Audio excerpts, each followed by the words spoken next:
Bonsoir à toutes et à tous et bienvenue à l'auditorium Michel Laclotte du Musée du Louvre. Nous sommes très heureux avec toute l'équipe de l'auditorium de vous accueillir pour cette conférence de présentation de l'exposition Trésors de Notre-Dame de Paris par deux de ses commissaires, Jannick Durand et Anne Dion-Tenenbaum.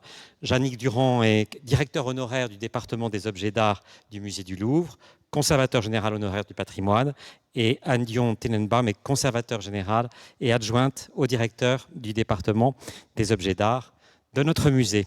Je voudrais aussi citer la présence des deux autres commissaires de cette exposition, qui ne seront pas sur scène, mais qui seront avec nous quand même. Florent Meunier, qui est conservateur en chef, et Michel Bimbenet-Privat, conservateur général honoraire au département, tous les deux, des objets d'art. Puis remercier au passage, bien entendu, Olivier Gabé, le directeur du département. Je voudrais vous signaler également à partir des prochaines semaines et jusqu'à la fin de l'exposition, toute une saison de programmation culturelle autour de cette très belle exposition inaugurée il y a quelques jours. Si vous voulez connaître tout le détail de cette programmation, les concerts, les conférences, vous le trouverez dans cette petite brochure, la brochure de l'auditorium, des rencontres et des spectacles de l'auditorium. Vous y trouverez notamment présenté de manière détaillée les prochaines conférences. Il y aura dès le 13 novembre, une magnifique œuvre en scène autour du reliquaire de la Sainte Couronne d'Épine de Viollet-le-Duc, donc le 13 novembre.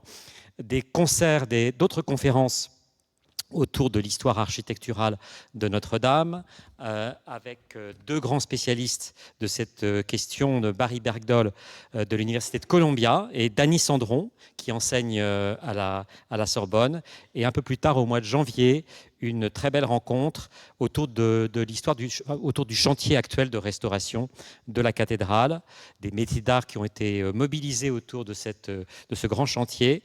Et ce sera Philippe Jost, président de l'établissement public de Notre-Dame de Paris, qui sera notre invité.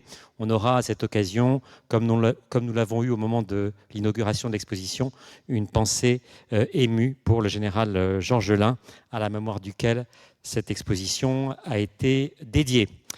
Voilà, je vous souhaite une très bonne soirée. Nous allons accueillir dans un instant nos deux orateurs. Je voudrais simplement remercier une nouvelle fois les équipes de l'auditorium, à la programmation Barthélémy Glama, à la production Yukiko Kamijima et Émilie Declercq, à la vidéo Joanne Lesage et Sofiane, au son Joséphine et à la lumière Samuel. Merci à tous et à toutes et très bonne soirée.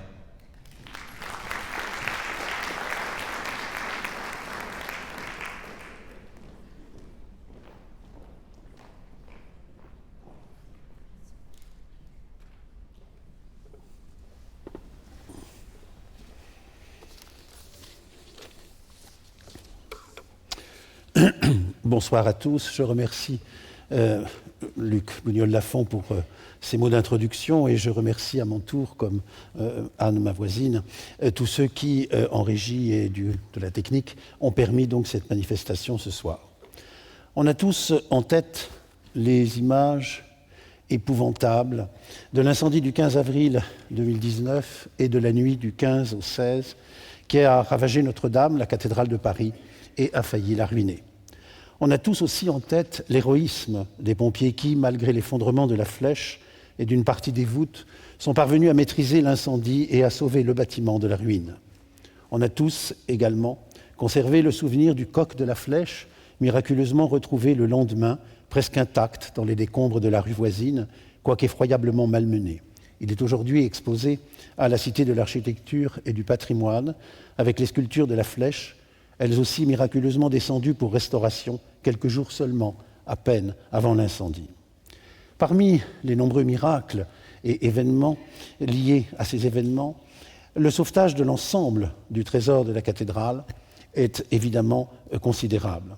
Le bâtiment lui-même, construit, comme vous le voyez sur le cliché à gauche, à l'ombre de la cathédrale, par les architectes Jean-Baptiste Lassus et Eugène Viollet-le-Duc, dans le cadre de l'immense restauration de la cathédrale entre 1844 et 1867.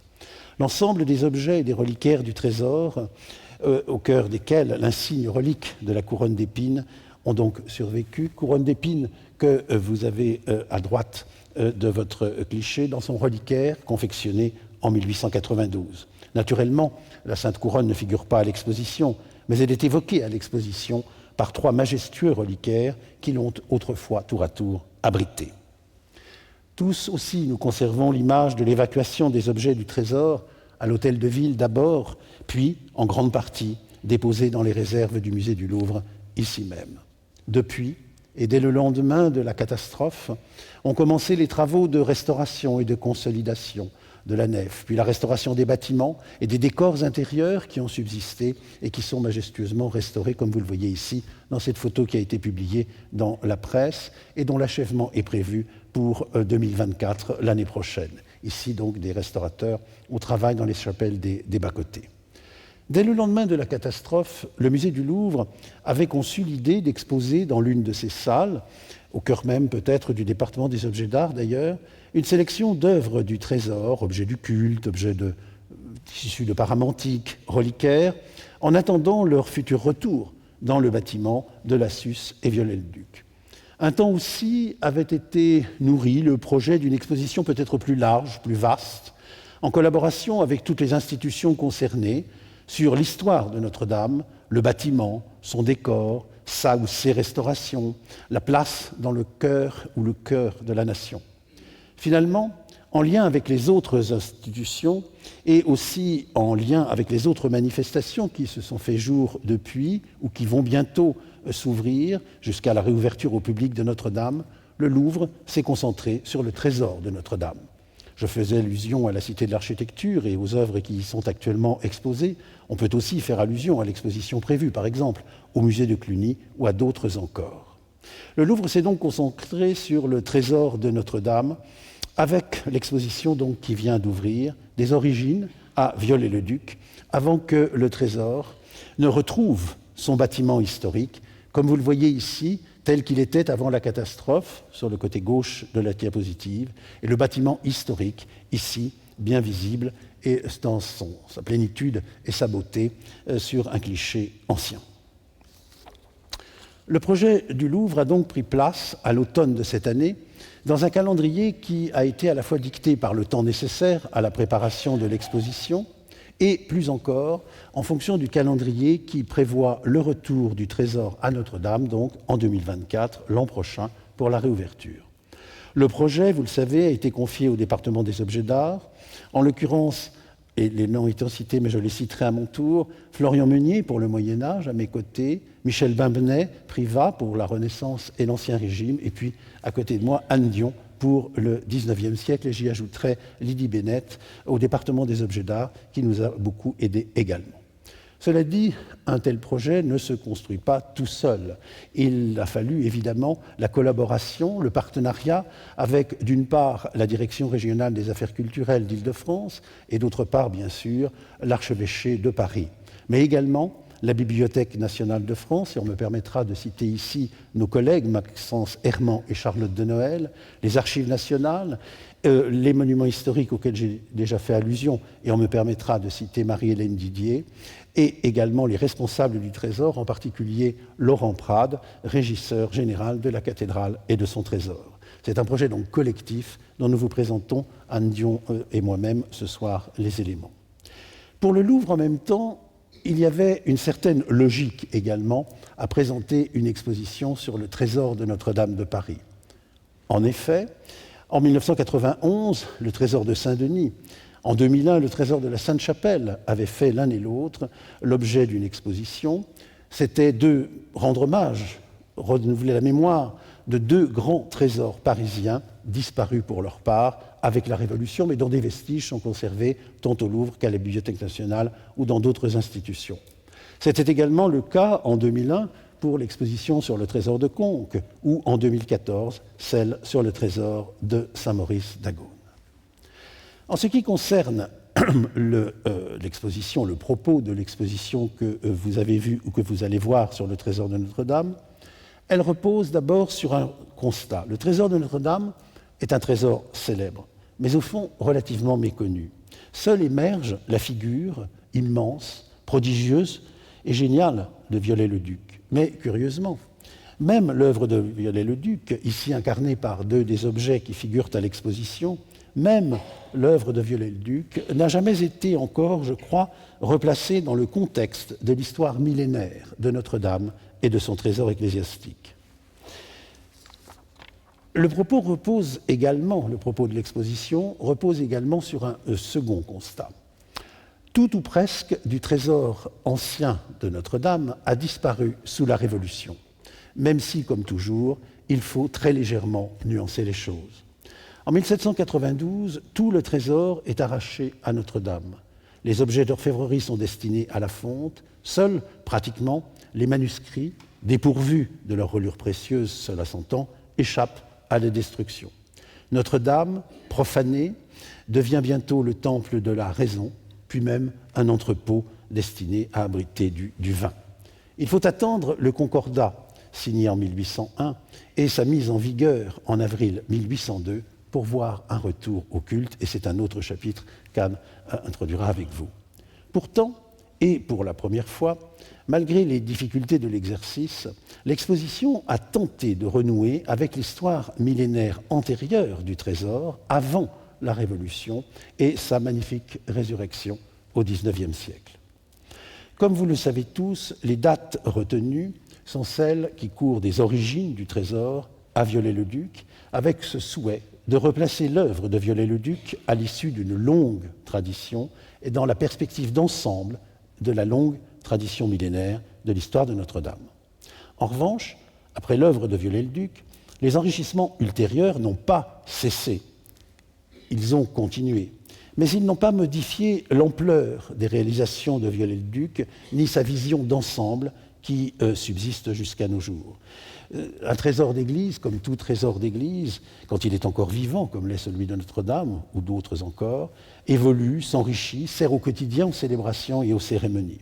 Et je vous rappelle ici, avec ce cliché de la chasuble du pape Jean-Paul II et la croix offerte par Gucci, que le trésor de Notre-Dame continue de s'enrichir.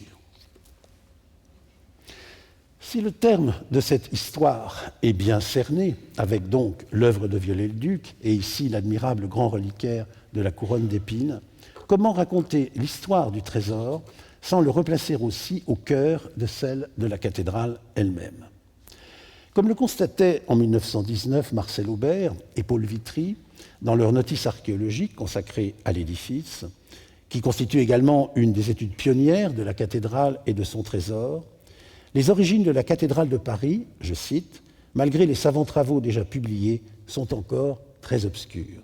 Et c'est encore le cas, un siècle plus tard, aujourd'hui, et les incertitudes qui planent sur les édifices qui se sont succédés au cœur de l'île de la Cité jusqu'à la construction, à la fin du XIIe siècle, de l'édifice actuel, sont toujours présentes.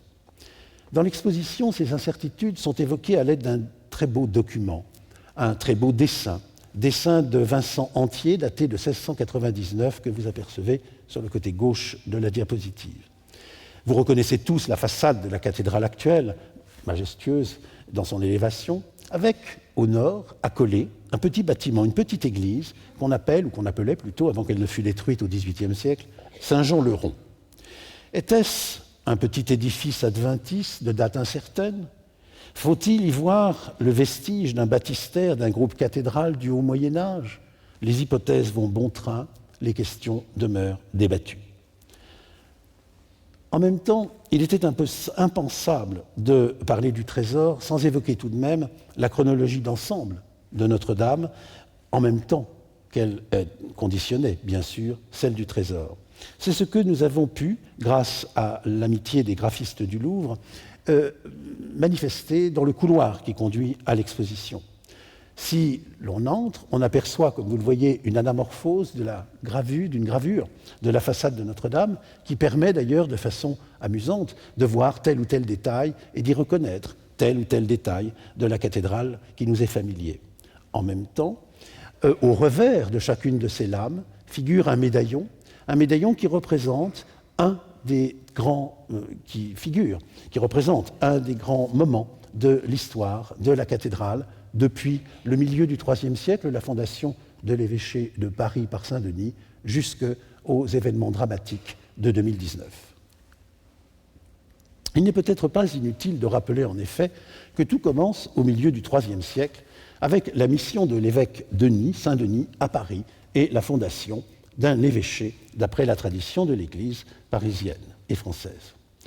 Saint-Denis, qui est martyrisé avec ses compagnons rustiques et éleutères sous le règne de l'empereur romain Dèce entre 349 et 351.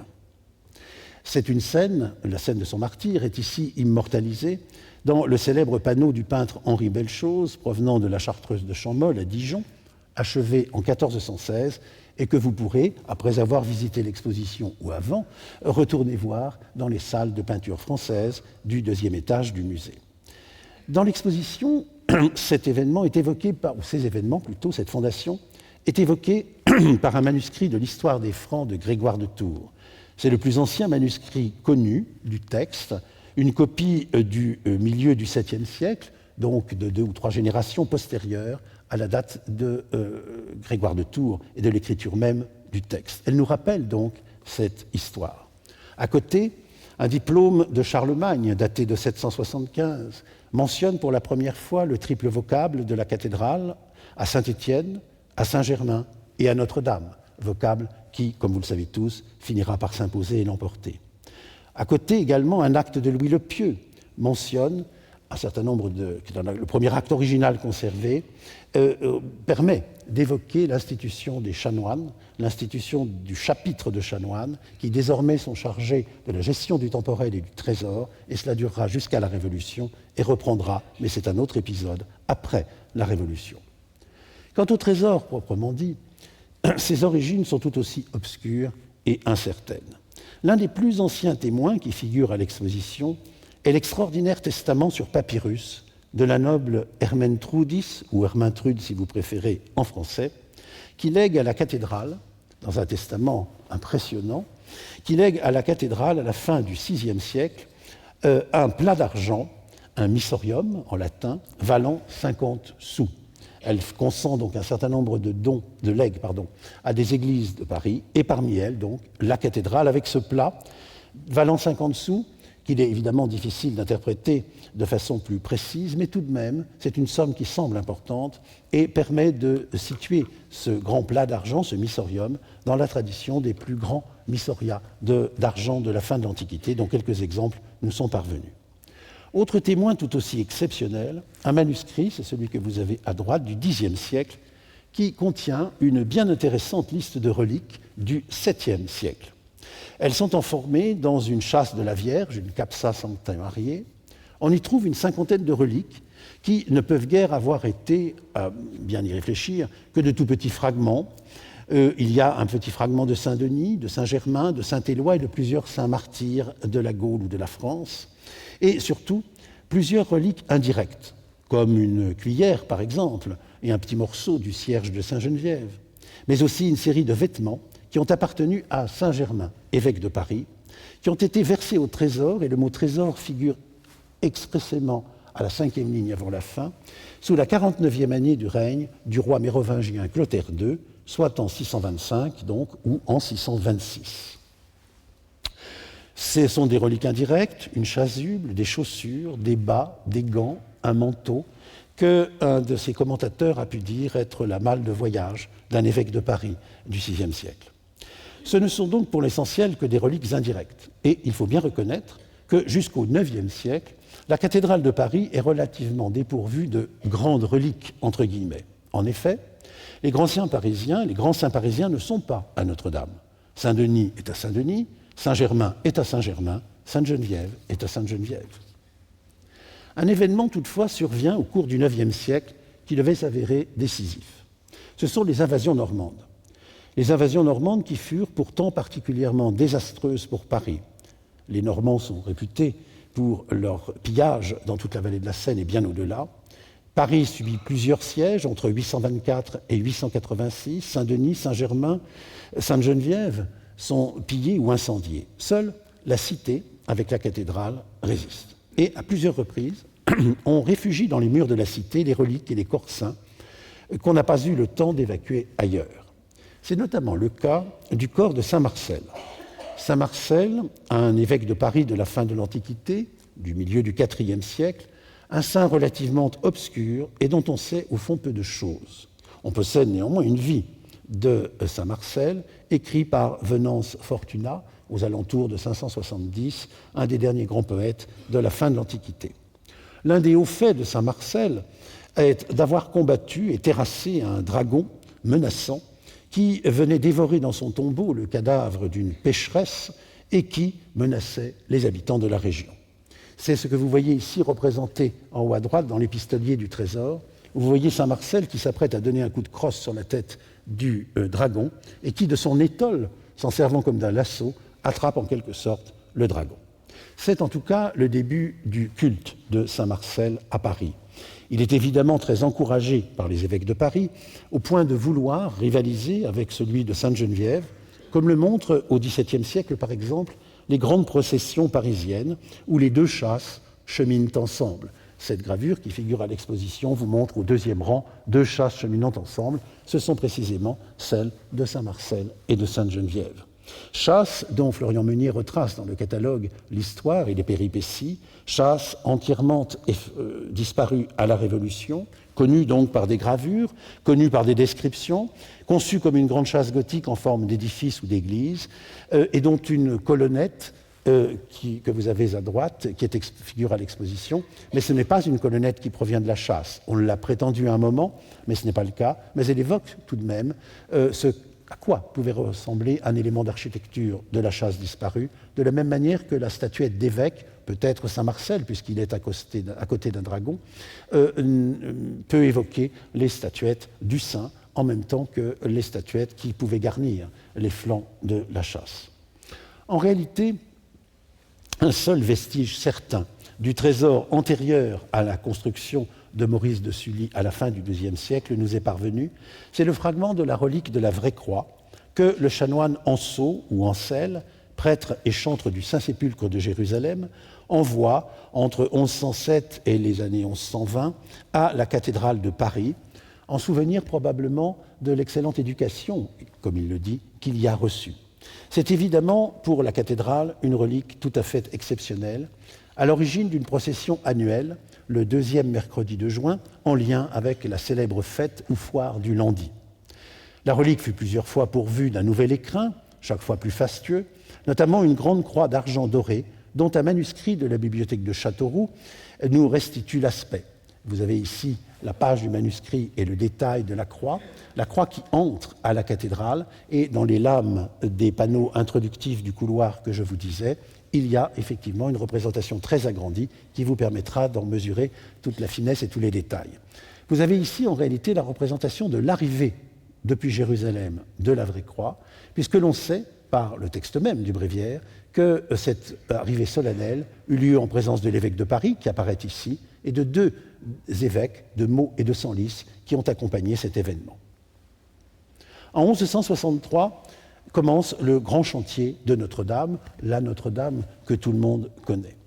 La construction s'accompagne en même temps de la réfection ou de la reconstruction du palais de l'évêque au sud. C'est ce que vous voyez ici sur cette gravure en haut à droite, où vous voyez le long de la Seine le bâtiment de l'archevêché avec une chapelle épiscopale tournée vers l'est. Et puis, entre la cathédrale et ce palais, un passage où se situe précisément le trésor et qui est doté d'une haute tour manifestant la puissance de justice de l'évêque de Paris. C'est là qu'est installé le trésor, mentionné en 1241 au moins au plus tard à cet emplacement. Et vous voyez ici l'abside de la chapelle et la tour avec la façade refaite au XVIIIe siècle par Soufflot de ce trésor entre palais épiscopal à gauche et cathédrale à droite. À partir du XIVe siècle, le trésor nous est un peu mieux connu, car on dispose alors d'inventaires qui s'échelonnent de 1343 pour le plus ancien conservé jusqu'à la Révolution. Et ce sont évidemment eux qui ont dicté notre sélection. Nous avons donc retenu ce qui figure sur les inventaires du trésor. Par conséquent, nous ne disons rien des mets de Notre-Dame, célèbres certes, offerts chaque année par la Corporation des Orfèvres entre 1630 et 1707, mais qui n'ont jamais appartenu au trésor, jamais été inscrits aux inventaires. En revanche, nous évoquons les 14 tapisseries du chœur, 14 tapisseries du chœur qui ont été exécutées entre 1640 et 1657 sur des cartons notamment de Philippe de Champaigne et des meilleurs peintres du temps, sur ordre de Richelieu. Ces tapisseries, en fait, ont survécu. Pourquoi ? Parce qu'elles ont été vendues en 1739 par le chapitre à la cathédrale de Strasbourg, où elles sont toujours conservées et exposées au moment de Noël. Certes, nous ne les avons pas empruntées, d'abord en raison de leur dimension, elles sont tout à fait colossales, et d'autre part, elles sont exposées régulièrement pour Noël. En revanche, nous les évoquons à l'exposition par des dessins préparatoires et par 2 des modellos, et ainsi que par une gravure que vous apercevez sur la diapositive. Une belle découverte également a consisté à constater que des drapeaux étaient également inscrits sur les inventaires du Trésor, drapeaux exposés comme le sont d'autres aux Invalides ou l'ont été, ou dans d'autres cathédrales. Le dessin de Stockholm de Saint-Aubin nous a été ainsi généreusement prêté, et vous y voyez des drapeaux, notamment d'ailleurs des drapeaux anglais, exposés comme des trophées de victoire, donc dans l'un des bas-côtés de Notre-Dame.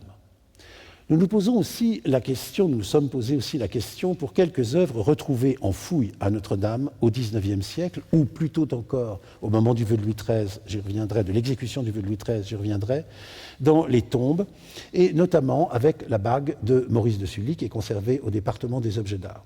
En réalité, ce sont des traditions qui ne reposent pas sur un grand fond, mais comme l'a prouvé Florian Meunier, mais qui permettent d'évoquer un type d'objet, crosse ou anneau épiscopal, qui ont appartenu assurément et sont décrits à maintes reprises dans les inventaires du Trésor. Il faut bien reconnaître toutefois que très peu d'œuvres citées avant la Révolution ont survécu, mais tout de même quelques-unes. L'une, cependant, se distingue entre toutes, c'est le vase Rubens, que vous avez sur votre diapositive au centre en bas. C'est un grand vase camé antique qui avait été offert au Trésor par Isabeau de Bavière, la reine Isabeau de Bavière en 1425, qui fut vendu tout simplement par le chapitre en 1593 et acquis par Rubens à Paris en 1619. Vous voyez aussi au-dessus les 2 seuls objets qui finalement, en 1792, ont échappé, la règle d'investiture et le couteau d'investiture qui matérialisaient au XIe siècle des contrats entre vifs et qui, miraculeusement conservés, déposés et reconnus comme des raretés dès le XVIIIe siècle et déposés au Trésor, ont été directement versés comme des curiosités extrêmes au cabinet des médailles de la Bibliothèque nationale. Sinon, il ne faut pas oublier évidemment les manuscrits qui, eux, ont survécu dépourvus de leurs reliures précieuses, soit le livre des serments qui est conservé aux archives nationales, et c'est ce que vous avez à gauche, livre sur lequel les chanoines prêtaient serment, et puis aussi un ensemble remarquable de manuscrits qui sont conservés soit à la Bibliothèque nationale et à l'Arsenal, soit à la Bibliothèque Mazarine ou dans d'autres institutions, comme vous le voyez ici, avec ce très beau manuscrit. D'un autre côté, plusieurs documents permettent de retrouver, en quelque sorte, les objets disparus du Trésor. Ce sont des peintures, ce sont des gravures, ce sont des dessins. Par exemple, l'un des objets les plus étonnants du Trésor, et les plus symboliques en même temps, était le grand bâton de chantre, du chantre donc de la cathédrale, une des premières dignités après l'évêque et le doyen du Trésor. Le bâton de chantre avait été dessiné par le Rosso, un artiste italien qui, vous le savez, avait été appelé par François Ier en 1537 pour travailler auprès du roi et qui meurt en 1540 à Paris après que le roi en avait fait, par sa bienveillance, un des chanoines de Notre-Dame de Paris. C'est lui qui nous a laissé cet admirable dessin de sa main qui représente donc le bâton cantoral, le projet du nouveau bâton cantoral. Un objet devenu emblématique, important parmi tous, et qui figure sur des reliures, vous en verrez une à l'exposition, comme symbole même du chapitre et de l'autorité de l'Église de Paris, et en même temps un portrait qui apparaît aussi aux côtés de Michel Lemal, qui fut secrétaire de Richelieu, qui fut chanoine de Notre-Dame, un très beau tableau de l'atelier de Simon Vouet, qui figure donc à l'exposition. Enfin, pour les XVIIe et XVIIIe siècles, une série de tableaux, des dessins, des documents, permettent également de mettre en valeur, de mettre en relief deux événements qui ont eu un impact considérable sur le trésor. Le premier est l'érection en 1622 de Paris, jusqu'alors évêché suffragant de Sens, en archevêché. Enfin, dès le XIVe siècle, le roi Charles V voulait déjà que Paris devint un archevêché. Et le second élément, c'est le vœu de Louis XIII, qui a consacré la France à la Vierge et qui, durant le XVIIe siècle et surtout à la fin du règne de Louis XIV, a consisté en une très grande opération à Notre-Dame même, avec le remaniement de l'ensemble du chœur de Notre-Dame, tel qu'il est encore plus ou moins visible aujourd'hui. C'est d'ailleurs ce que l'on voit ici sur ce que l'on pourrait appeler un instantané, finalement, quasi photographique, avec le tableau qui est à gauche, qui est à l'exposition, tableau de Jouvenet, qui représente la messe du Saint-Sacrement célébrée par la fin de la messe du Saint-Sacrement, célébrée par le chanoine de la Porte. On y voit en effet le chanoine qui vient cesser d'officier et qui porte une chasuble et des vêtements qui sont décrits dans les inventaires mêmes du trésor de Notre-Dame. On voit derrière lui l'autel et sur l'autel un énorme ostensoir, un énorme soleil que vous voyez ici représenté sur le manuscrit de 1753 de la Bibliothèque nationale, en haut au centre, qui figure également à l'exposition. Ce grand soleil de Claude de Balin était un véritable monument de l'orfèvrerie française, dû à un des orfèvres qui avait travaillé pour le roi et qui était très lourd. Il pesait plus de 50 kilos, au point que les chanoines, fatigués de le porter en procession, demandèrent à un autre orfèvre, un certain Germain, bien connu de ceux qui s'intéressent à l'orfèvrerie, François-Thomas Germain, de bien vouloir exécuter un soleil un peu moins gros, et dont Michel Bamnet-Privat a retrouvé à l'École des Beaux-Arts le dessin précisément de cette commande. Sur ce même tableau, vous apercevez également ici à l'arrière une garniture d'autel en argent, de grands candélabres, grands chandeliers. Eh bien, ils existent toujours. Ils sont conservés en réalité en Pologne, à la primatiale de Gniezno, chez le primat de Pologne, qui malheureusement n'ont pas pu nous rejoindre pour l'exposition. Vous me direz, que vient faire cette garniture du primat de Pologne? Eh bien, tout simplement, elle avait été commandée en 1700, et exécutée par l'orfèvre Guillaume Jacob pour le cardinal Michel Radziejowski, qui est mort en 1705, et de 1705 à 1721, dépourvus de toute garniture, les chanoines s'en sont tout simplement servis au grand hôtel de Notre-Dame et l'ont donc enregistré pendant une vingtaine d'années au Trésor. Nous aurions aimé qu'elle figurât à l'exposition, mais ce n'est pas le cas. Les choses, évidemment, changent du tout au tout avec la Révolution.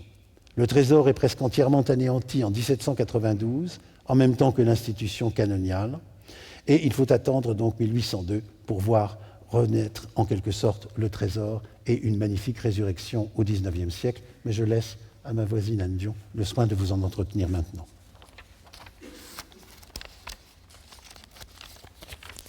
Il me revient donc de vous présenter la seconde partie de l'exposition consacrée au Trésor reconstitué, réuni à partir du Consulat et de l'Empire, donc après cette destruction totale de la Révolution. Cette partie, évidemment, était plus facile à évoquer que la première, pour laquelle il s'agissait d'évoquer à travers des documents et des documents iconographiques un trésor disparu, puisque là, les œuvres ont, en bonne partie du moins, puisque nous le verrons, il y a quand même quelques destructions, subsisté. Le sacre de Napoléon marque un tournant dans l'histoire de Notre-Dame. Le choix de la cathédrale parisienne, et non de Reims, pour se démarquer de l'Ancien Régime, entraîne un renforcement des liens entre le pouvoir et la cathédrale parisienne. Déjà, en avril 1802, la cérémonie marquant le Concordat, qui avait été signée en juillet 1801 entre la France et le Saint-Siège, et la promulgation de la loi relative à l'organisation des cultes d'avril 1802 avaient été célébrées à Notre-Dame, conférant à la basilique métropolitaine un rang de temple national. Y officiait le cardinal Jean-Baptiste de Bellois, premier évêque concordataire à être nommé. Il avait fallu en hâte pour la cérémonie pourvoir la cathédrale du strict nécessaire, puisque le trésor donc avait été anéanti de ses objets précieux en août 1792. Le chapitre loue à cet effet un dénommé Benoît une garniture d'autel réputée provenir de la cathédrale d'Arras, datée des années 1710-1720, qui est ensuite achetée dans le cours de la même année par le chapitre. Mais c'est surtout évidemment la perspective du sacre qui accroît la nécessité d'étoffer ce trésor. La maison de l'empereur finance l'acquisition d'un ensemble d'objets et de mobilier liturgique et de vêtements pour la somme importante de 70 000 francs. La garniture d'autel précédemment acquise est alors dorée, elle était argentée à l'origine, et la paramantique, c'est-à-dire les textiles liturgiques, sont commandés au chasublier Périne Desmarais. À l'occasion de cette exposition, Laurent Prade, déjà cité, régisseur donc général de la cathédrale et contributeur du catalogue, a identifié dans l'actuel chappier 3 chapes et un manipule de cet ensemble qui avaient perdu leur identité. On les voit représentés dans le tableau de David du Louvre, mais qu'il a été évidemment impossible de déplacer dans l'exposition et qui est évoqué par une reproduction d'une part et par un dessin préparatoire d'autre part. Donc vous voyez ici, à droite et à gauche de Napoléon couronnant Joséphine, 2 ecclésiastiques vêtus de ces belles chapes en soierie de Lyon. Plusieurs objets du trésor présentés dans l'exposition sont visibles sur le tableau de David et on peut les voir également sur le dessin préparatoire qui nous a été généreusement prêté par la Fondation Napoléon, dessin daté de 1805 où l'on voit encore ce geste de Napoléon s'autocouronnant auquel David renoncera finalement dans la composition finale. Donc on y voit plusieurs des objets du trésor visibles également dans l'exposition, comme donc cette fameuse garniture du sacre, une croix processionnelle. À droite, vous voyez porté par un dignitaire l'aiguière et le bassin, et également les insignes du pouvoir sur lesquels je reviendrai tout de suite. Donc ces objets sont pour certains conservés, pas tous, et ont été identifiés, donc ici, une croix reliquaire de Locke. Les commandes sont en effet divisées entre 2 orfèvres par la maison de l'empereur, Locke, orfèvre spécialisé dans le domaine religieux, et Biennet, qui était l'orfèvre attitré de l'empereur, dont on voit ici l'aiguère et le bassin. Après le sacre, Napoléon dépose à Notre-Dame les insignes du pouvoir qui sont désormais donc visibles par les visiteurs dans le trésor. La main de justice, la couronne, dite de Charlemagne, le sceptre, donc tant ceux dits de Charlemagne qui étaient médiévaux, comme le sceptre qui est conservé au Louvre, ou réputés tels, comme donc la main de justice et la couronne, qui sont l'œuvre en réalité de l'orfèvre de l'Empire Biennet, que ceux dits de l'empereur qui avaient été commandés spécialement pour le sacre, notamment la fameuse couronne de laurier avec laquelle Napoléon s'auto-couronne. Avant la Révolution, ce rôle de gardien des insignes du pouvoir, des regalia comme on disait alors, revenait à l'abbaye de Saint-Denis, qui perd donc cette prérogative au profit de Notre-Dame sous le Premier Empire. Également en vue du sacre, le cardinal de Bellois obtient que soient affectées à Notre-Dame les reliques qui étaient avant la Révolution à la Sainte-Chapelle depuis le roi Saint-Louis, notamment la fameuse couronne d'épines du Christ. Lorsque les reliquaires de la Sainte-Chapelle avaient été fondus à la Révolution, car toutes les églises de Paris sont victimes de ces fontes, les reliques avaient été envoyées au cabinet des médailles de la Bibliothèque nationale à titre de curiosité et elles sont alors donc récupérées et affectées à Notre-Dame. Pour les abriter, un reliquaire et un anneau reliquaire sont commandés à l'orfèvre Jean-Charles Caillé, que vous avez ici sous les yeux. Donc à droite, l'anneau reliquaire dans lequel prenait place la couronne d'épines, et à gauche, la grande châsse reliquaire. Et le globe donc s'ouvre et servait à abriter l'anneau reliquaire, dissimulant ainsi la relique aux yeux des visiteurs du trésor. Notre-Dame, donc, supplante et Saint-Denis pour ce rôle de gardien des Regalia et la Sainte-Chapelle comme gardienne des insignes reliques de la Passion, et gagne ainsi une importance politique et religieuse nouvelle. Par ailleurs, Napoléon, dans le souci d'augmenter le trésor de la cathédrale de son sacre, va faire des dons à 2 reprises, en 1804 et 1809, et il attribue à la cathédrale des objets confisqués dans ses campagnes, durant ses guerres. De même qu'il le fait en attribuant au musée du Louvre des œuvres confisquées comme butin de guerre. Donc on peut voir ici sur cette image, à gauche un calice du XVIe siècle de Valladolid, à droite également un calice espagnol et au centre une paire de vases d'Augsbourg, également du XVIe siècle. Alors certains des objets attribués alors à la cathédrale seront, comme le sont les œuvres d'art du Louvre, restitués en 1815. Mais certains, donc, y demeurent encore et sont donc présentés dans cette exposition. Après la chute de Napoléon en 1815, en 1814 puis en 1815, les liens, sous la Restauration donc, les liens restent très étroits entre l'archevêque et le roi Bourbon, donc remonté sur le trône. Alors j'aurais pu évoquer l'ornement, c'est-à-dire l'ensemble de vêtements liturgiques qui est offert par Charles X à l'occasion de son sacre en 1825. En réalité, il offre une somme d'argent et le chapitre commande les mêmes vêtements liturgiques que ceux qui avaient servi à Reims pour le sacre. Mais j'ai choisi de m'arrêter un peu plus sur un objet qui me semble tout à fait emblématique, qui est cette grande Vierge en argent repoussée. Louis XVIII, le frère de Louis XVI, roi Bourbon donc, qui monte sur le trône après la chute de Napoléon en 1815, renoue avec la tradition du vœu de Louis XIII, qui avait donc, je le rappelle, comme il a été dit, consacré le royaume de France à la Vierge, et il souhaite offrir à la cathédrale une Vierge en argent pour les processions qui se tenaient tous les ans au moment de l'Assomption. Toute une correspondance est échangée entre la maison du roi et l'archevêque, mais ce projet reste finalement sans suite, et c'est Charles X, donc frère cadet de Louis XVIII, lorsqu'il monte sur le trône, qui le concrétise en offrant une Vierge qui est finalement offerte en 1826 à l'occasion du jubilé qui est décrété par le pape pour l'ensemble de la chrétienté. Jusque-là, c'est l'orfèvre dans les échanges précédents, c'est l'orfèvre Jean-Charles Caillé, celui qui avait exécuté cette chasse de la couronne d'épines, l'orfèvre Caillé qui avait été sollicité, mais au dernier moment, c'est l'orfèvre Charles-Nicolas Odiot qui remporte la commande, tout simplement pour des raisons d'économie, parce qu'il est moins cher que son collègue.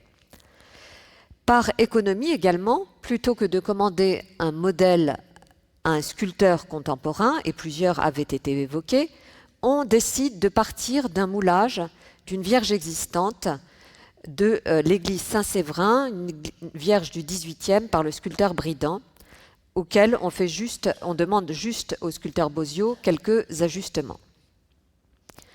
Lors du sac de 1831, sur lequel je reviendrai tout de suite, la Vierge est précipitée par la fenêtre sur les pavés par les émeutiers, et le socle de la Vierge, qui rappelait son historique et ses dons, est brisé. La Vierge elle-même est évidemment fortement endommagée. Il est en conséquence envisagé, en 1847, de faire une nouvelle Vierge en s'inspirant de la Vierge du portail nord de Notre-Dame, en fondant la précédente pour en récupérer le métal, mais finalement on renonce à ce projet et on va simplement restaurer la Vierge d'Odiot en 1856 en vue du baptême du prince impérial, c'est-à-dire le fils de Napoléon III.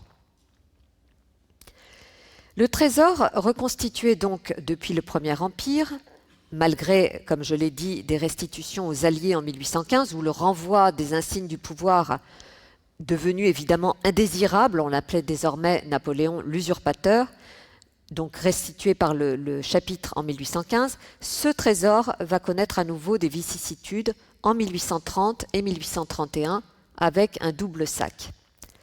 Lors de la Révolution de juillet 1830, les insurgés envahissent le 29 juillet le palais de l'archevêque qui est entièrement pillé. De là, la foule s'introduit dans la salle capitulaire de la sacristie, puis dans le trésor. Les armoires sont enfoncées, des objets de culte saccagés. Le 14 février 1831, une émeute anticléricale, née à Saint-Germain-l'Auxerrois suite à une cérémonie légitimiste, aboutit cette fois au saccage complet du palais de l'archevêque. Et le trésor est à nouveau pillé, c'est ce qu'on voit sur ce petit croquis très émouvant de Viollet-le-Duc, donc qui n'est pas encore à cette date chargé de la restauration de la cathédrale, et où l'on voit effectivement les objets qui passent par les fenêtres et qui sont jetés sur les pavés ou sur la Seine. Donc un croquis pris sur le vif. Les pertes des deux sacs conjugués, donc de 1830 et 1831, sont estimées à la somme considérable de 127 000 francs, donc des pertes très importantes. Les conséquences de ces deux sacs sont véritablement importantes puisque le palais de l'archevêque est finalement détruit, il était trop endommagé pour être restauré et il est remplacé par un jardin. Quant à la sacristie, il est décidé de la reconstruire également. Cette sacristie néoclassique de Soufflot, par ailleurs, il faut bien le dire, paraissait aux yeux des contemporains des années 1830 tout à fait incongrue aux côtés de la cathédrale gothique. Après donc cette destruction, seule une petite partie du trésor reste sur place, le reste étant mis à l'abri dans des couvents parisiens. Quant aux reliques, notamment et surtout celles de la Passion, la couronne, les clous, le bois de la croix, elles avaient été mises à l'abri par chance avant même le sac de 1830 et elles vont rester plusieurs années dans un château de l'Eure.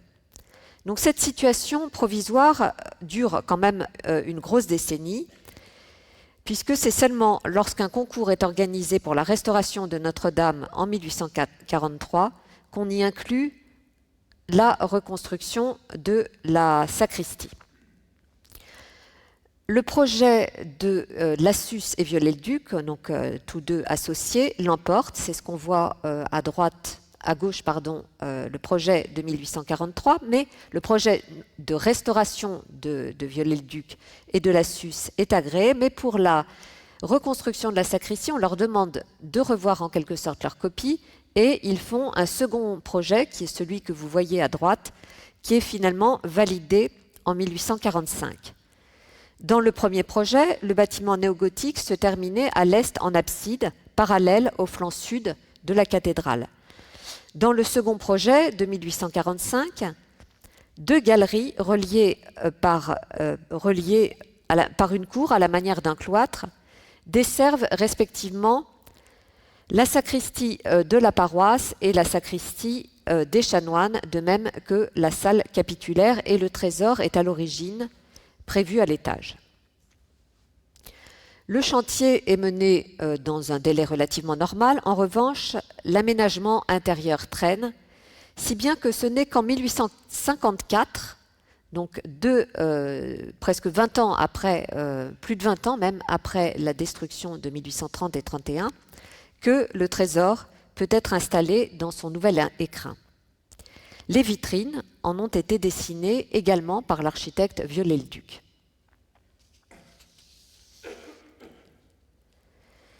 Le style néoclassique qui prévalait dans le trésor jusque-là, encore sous l'Empire, et même un style vraiment dans la lignée de celui du XVIIIe, n'est plus alors au goût du jour.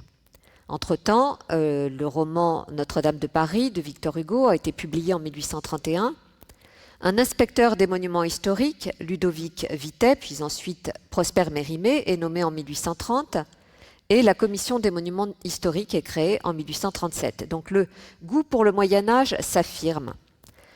Dans l'architecture religieuse comme dans le mobilier liturgique, le style néogothique devient la règle, avec des objets qui sont dessinés par l'architecte Lassus ou de savants antiquaires, comme c'est le cas ici de cette chapelle du chanoine de Place, qui a été dessinée par le père Arthur Martin, ou bien sûr encore des dessins donnés par Viollet-le-Duc. Le désir d'harmoniser le mobilier avec, d'une part, la cathédrale restaurée et d'autre part, la nouvelle sacristie, suscite toute une série de commandes de dessins à Viollet-le-Duc pour de nouveaux reliquaires et des objets de culte. Dans la mesure du possible, nous avons cherché à présenter ces dessins en parallèle avec les objets conservés, et cette enfilade de dessins ferme l'exposition et constitue une enfilade de dessins qui prouve ce talent de Viollet-le-Duc, et avec des dessins probablement moins connus que ses projets d'architecture. Le reliquaire de la couronne d'épines en est tout à fait emblématique. Ce reliquaire avait nécessité à l'orfèvre Poussiel-Gruzan 2 ans de travail. Les premiers dessins sont datés de 1859 et il sera finalement achevé en 1861 et présenté à l'exposition universelle de 1862. Il est tout à fait représentatif de la façon de travailler de l'architecte. Il s'inspire de sources médiévales, mais qu'il recrée avec une grande créativité. Donc on a ici un projet pour ce reliquaire avec un projet conservé au musée d'Orsay, et beaucoup de dessins nous ont été prêtés par la médiathèque de l'architecture du patrimoine ou encore par l'association des Amis de Notre-Dame. Donc la partie supérieure reprend le reliquaire de la couronne d'épines de la Sainte-Chapelle, qui était bien connu à la fois par des gravures et par des enluminures, mais on voit que pour la partie inférieure, en revanche, Viollet-le-Duc innove. Il hésite d'ailleurs, ici il songe à 2 anges pour porter cette partie supérieure, et finalement on le voit sur le reliquaire tel qu'il est exécuté, il va représenter finalement l'histoire de la relique à travers des personnages assis, Sainte-Hélène qui a trouvé la croix, Baudouin et Saint-Louis bien sûr, qui est présenté présentant cette couronne d'épines. Vous avez ici le reliquaire du clou et du bois de la croix, qui est tout à fait contemporain de la relique, du reliquaire de la couronne d'épines, qui a été exécuté en même temps, toujours sur des dessins de Viollet-le-Duc et toujours par Poussiel-Gruzan, qui est également présenté à l'exposition de 1862 et que vous reconnaissez bien puisqu'il fait l'affiche et la couverture du catalogue. Il s'agit d'un reliquaire monstrance qui permet donc de voir ces insignes reliques avec tout un décor végétal dont Viollet-le-Duc avait le secret.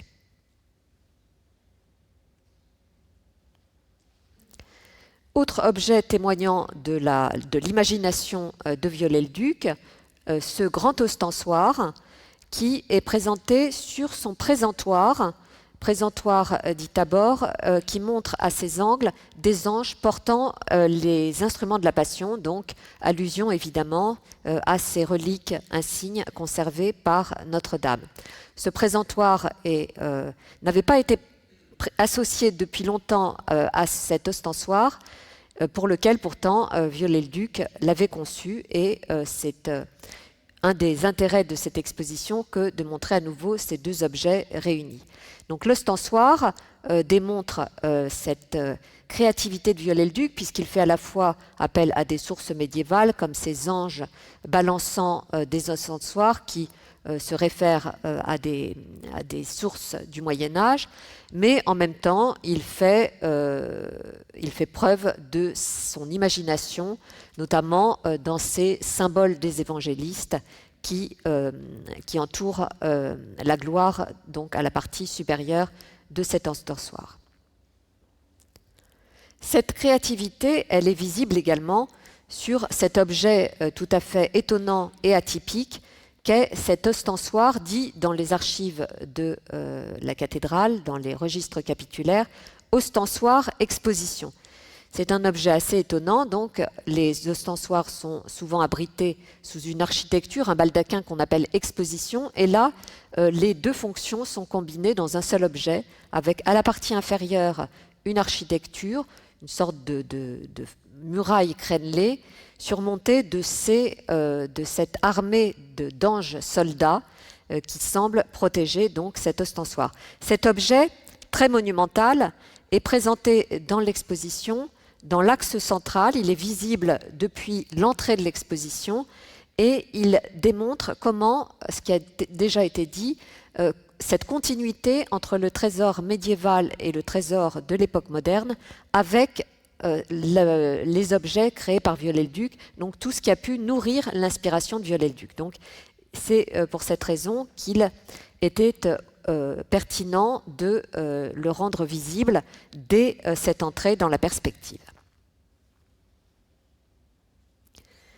Autre objet tout à fait représentatif de ce processus créateur de Viollet-le-Duc, c'est cette colombe qui s'inspire indéniablement de l'aigle offert par l'abbé Suger à l'abbaye de Saint-Denis, donc au XIIe siècle, mais qui en même temps complètement recréé par Viollet-le-Duc. Donc il en emprunte la position très verticale de l'oiseau avec ses ailes semi-ouvertes le long du corps, mais il innove par ce décor émaillé, que ce soit sur le ventre ou sur le dos et les ailes, qui sont émaillés à la façon presque, on pourrait dire, d'une traîne. Donc un objet très étonnant qui est un vase aux saintes huiles, très monumental, et qui sert de petit fil conducteur pour la signalétique des cartels destinés aux enfants et aux familles dans l'exposition.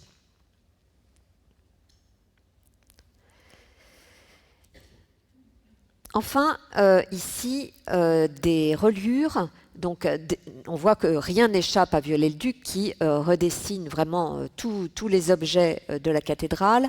Et ici, des reliures également émaillées à la manière des émaux limousins, donc pour un épistolaire, un évangéliaire et un missel, qui sont tous les trois présentés dans l'exposition. Et également des cadres pour 3 canons d'autel qui sont réalisés par l'orfèvre-Chertier. En effet, l'orfèvre-Chertier partage avec Poussiel-Gruzan l'exécution de ces objets dessinés par Viollet-le-Duc pour la cathédrale. Donc tous ces objets, bien sûr, à l'issue de l'exposition, regagneront la sacristie qui est en cours de restauration et qui retrouvera tout son éclat. Donc, sacristie construite par Viollet-le-Duc dans un style néogothique, décorée sur ses dessins, avec un décor à la fois peint et sculpté, réalisé par Geoffroy de Chaume, auteur également de sculptures d'objets du trésor. Donc on voit là toute cette unité qui fait de cette sacristie véritablement une œuvre d'art totale, avec un décor conçu par Viollet-le-Duc, des vitrines dessinées par Viollet-le-Duc et des objets également dessinés par Viollet-le-Duc. Enfin, je finis par 2 dessins. Le dessin pour le lutrin, qui témoigne avec de la virtuosité et de la force créatrice de Viollet-le-Duc. Alors ce dessin qui est présenté donc dans l'exposition, nous aurions aimé qu'il soit assorti du prêt du lutrin, mais malheureusement le lutrin qui est toujours dans la cathédrale, qui a été protégé par un coffrage tout au long des travaux, n'a pas pu sortir de la cathédrale en raison du cheminement complexe à travers les échafaudages qui ne rendaient pas son prêt possible. Enfin, vous avez à droite un dessin pour le chandelier pascal. Le chandelier pascal est l'objet que nous avons choisi pour accueillir les visiteurs, donc avant même d'entrer dans l'exposition, avec cette vitrine en bas de l'escalier qui est une sorte de produit d'appel qui est destiné à donner envie au public du Louvre, aux visiteurs du Louvre, de visiter cette exposition. Donc c'est un chandelier qui, là encore, est dessiné par Viollet-le-Duc en s'appuyant sur ses connaissances du travail des orfèvres au Moyen-Âge, et il le commente d'ailleurs dans son dictionnaire du mobilier, publié en 1858. Donc, tout un ensemble de dessins et d'objets correspondants, et donc qui retrace cette histoire du trésor au XIXe siècle jusqu'à Viollet-le-Duc, puisque c'est le terme que nous avons choisi pour conclure cette exposition. Donc je vous invite à plus tard aller voir également le trésor dans son écrin, puisque on sait que souvent ce trésor est assez mal connu parmi le public parisien et francilien, et que ce sont plutôt les touristes qui vont le visiter. Je vous remercie.